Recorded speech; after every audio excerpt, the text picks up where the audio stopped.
Devara movie గురించి, Devara movie కోసం మేము పడిన కష్టం గురించి మీ అందరికీ వివరిద్దామని నేను చాలా ఎక్సైటెడ్గా ఉన్నాను.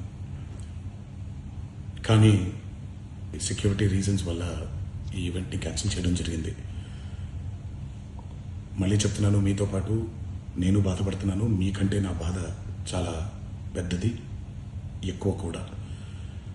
కానీ ఇది ఇలా జరగడం దేవరా ప్రొడ్యూసర్స్ వల్ల, లేకపోతే ఈవెంట్ ఆర్గనైజర్స్ని వాళ్ళని బ్లేమ్ చేయడం కూడా తప్పనేది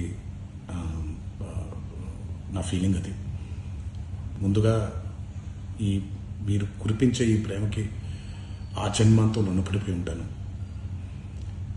కానీ ఈరోజు మనం కలవకపోయినా సెప్టెంబర్ 27వ తారీఖు మనందరం కలవబోతున్నాం. దేవరా చిత్రాన్ని మీరు అందరూ చూడబోతున్నారు.